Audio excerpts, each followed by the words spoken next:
Okay? We're doing acid-base strength.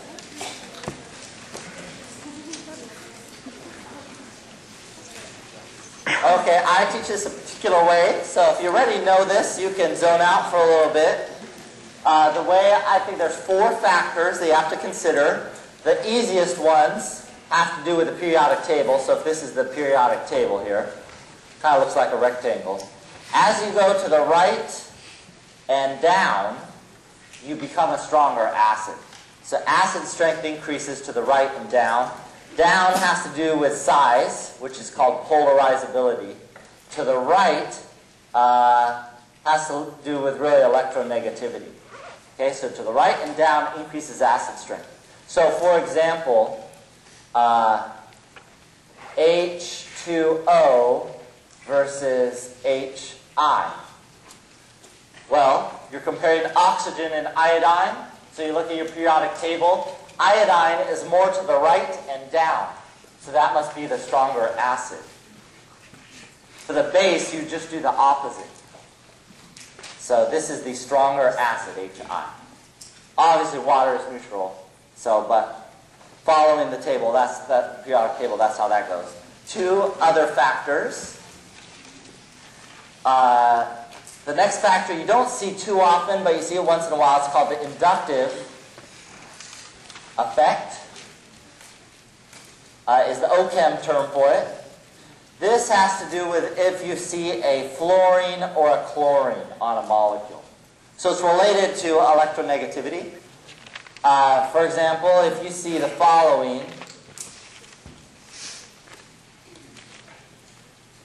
well, before we even do this, which one is going to be the acidic hydrogen? This one, or this one? 1, 2, or 3?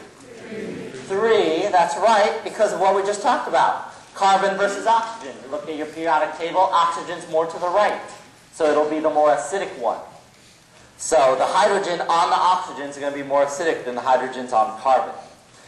So if you took this, and I'll just get a different color, took this, well, I'll rewrite it. CH3CH, let's put an F here.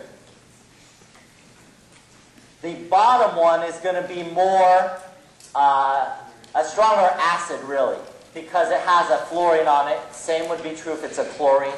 The more you put on, the more acidic. The closer they are to the acidic hydrogen, the more acidic it is. So that's the inductive effect. Probably you don't see that one as much, but you'll see it once in a while. And then the 4th category, resonance.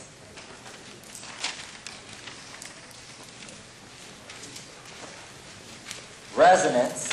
If something has a resonance structure, it's going to be a stronger acid as well. So if you don't want to think, the quick and easy way to do this that'll work most of the time, if you see oxygens or double bonds or triple bonds, the more of those you see, the more resonance it will have. So, for example, let's do H2SO3 versus H2SO4. The stronger acid is going to be the one on the right. It has more resonance, and without even drawing it, I know that's true because there's more oxygens. That's it. Okay?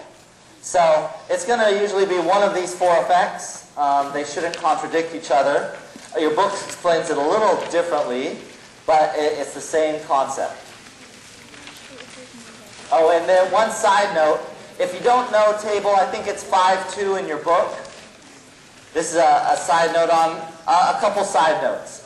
I don't know if I have that with me, but I believe it's table 5.2.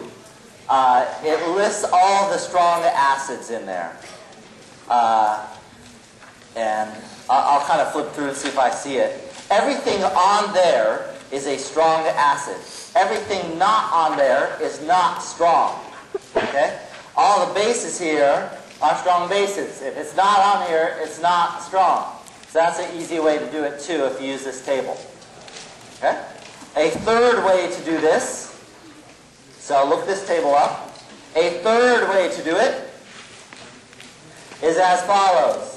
You look at Ka. We'll just do this for acids. If it's a strong acid, do I expect a large or small Ka? Large. How about pKa? Small. Let's see, what else is there? How about pH? Small. How about pOH? Large. Kind of see how this works. So, accordingly, know how these work. Both of these are mathematical connections, but the main one, Ka has to be big if it's a strong acid, and the pOH has to be low, around 1 or 0 even negative sometimes.